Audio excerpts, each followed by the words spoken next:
Fellas, Fets coming to you with a commentary of Karg Island, a little chopper gameplay.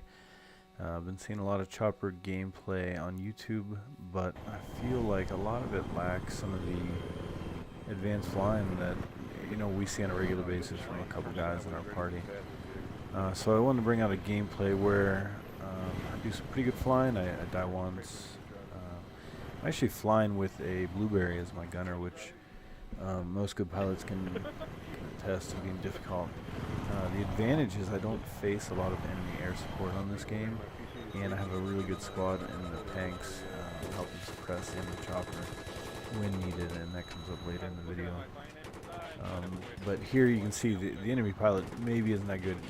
Number one rule of dogfighting choppers is you don't fly below and in front of your enemy chopper.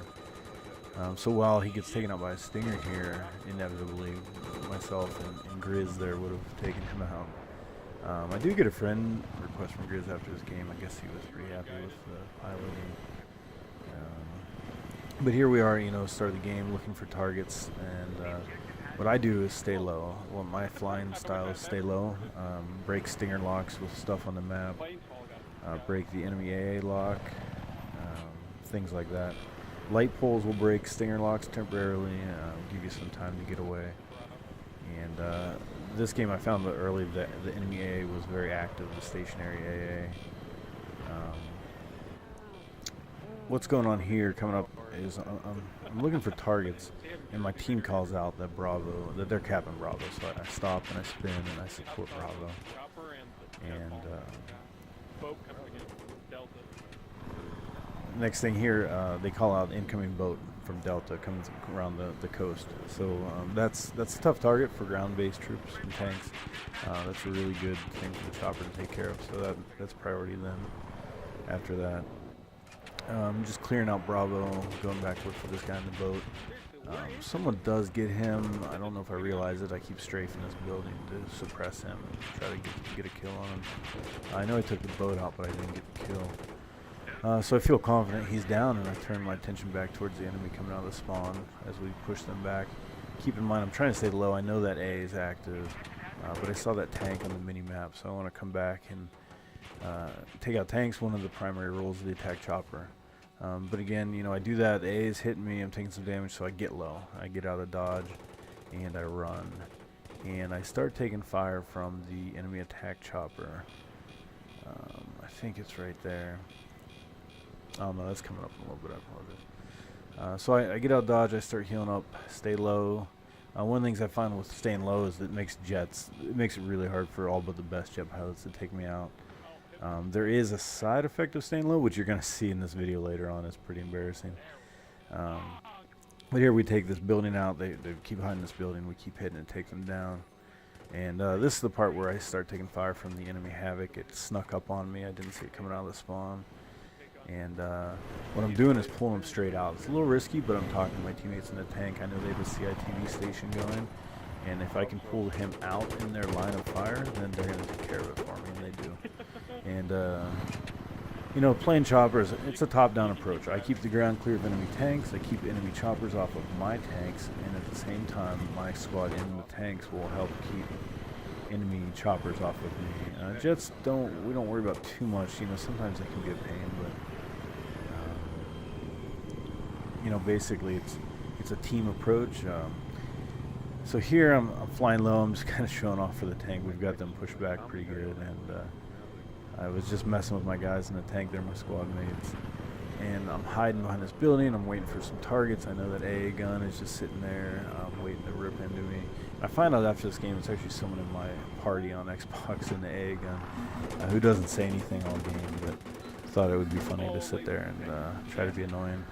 And it works. I have to fall back several times to avoid that, just taking that little damage. And I'll fall back and reset and come in, and I'm getting a little annoyed by the fact that their team is playing out of their spawn right now. So I decided to take the long way around, and what I'm going to do is get below radar. And with that, anytime you see that altimeter on the right, the number showing in red, that means you're below radar. So I'll get below radar, have that unlocked, and I'm going to flank around them. I go through the mountains like a little Afghan terrorist attack, and I swing around through the mountains here. And see, I pop above radar. Now I have a 3-second count. I have to stay below radar again. Right now, though, I hear a call out that they're taking Bravo, so I changed my attack vector. I get below radar and I run this little strafing run on my way through. I figure I can beat the AA gun here and hit this tank, and that works out for me. Disable that tank. I don't get the kill, but I get the disable. I'm gonna keep him pinned back there for a while repairing. AA's on me, and I'm out of dodge. I'm gone. I'm heading to the Bravo Charlie area. Right here, I hear that Charlie's being taken or see it on the mini map, and I head in there. And I do clean up the guy on Charlie. I don't get him in time to stop the flag being neutralized, but I do take him out pretty effectively here. My loadout, I typically will run, and I'm usually running with a gunner that I know. I like running the laser painter with ECM jammer, and of course the air-to-air missile, which you have to run. ECM jammer is just required based on the amount of CITV stations and things you have to deal with. SOFLAMs are such pain for a chopper pilot. And then the laser right here, I mean, it lets you fight jets and choppers. It lets your gunner, if you're talking to him, lock on with the air-to-ground missile and crush choppers, one-hit the choppers. I'm not sure about jets. They're a little harder to hit because they can outrun that slow air-to-ground missile. But that's my preferred loadout. If I'm playing Rush, it's different.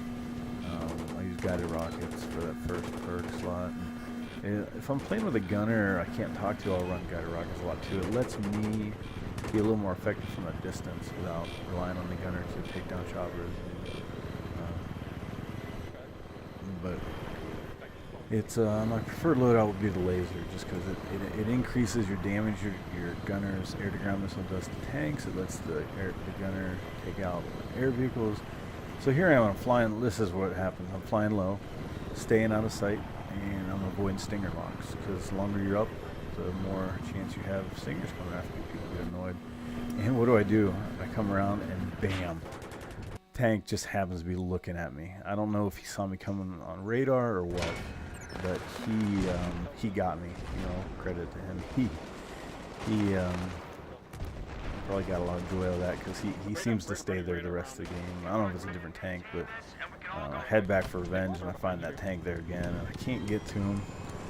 But that's the side effect of flying low. If I knew that tank was there, I never would have taken that route, but I didn't see him. He wasn't spotted. And I came around there. I'm in enemy territory on that side of Delta. I know that's enemy spawn, but we have them push back again, which we had done earlier. And just trying to get some kills, get my gunner some action, and that's the result. So, typically it benefits, but there are times where that low flying style will get you burned a little bit.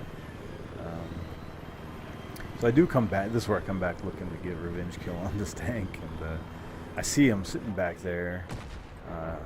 I don't know if it's the same tank or not, but he's sitting back there, and AA gun starts ripping into me. So I gotta reposition myself. Again, I don't want to go head on against that tank.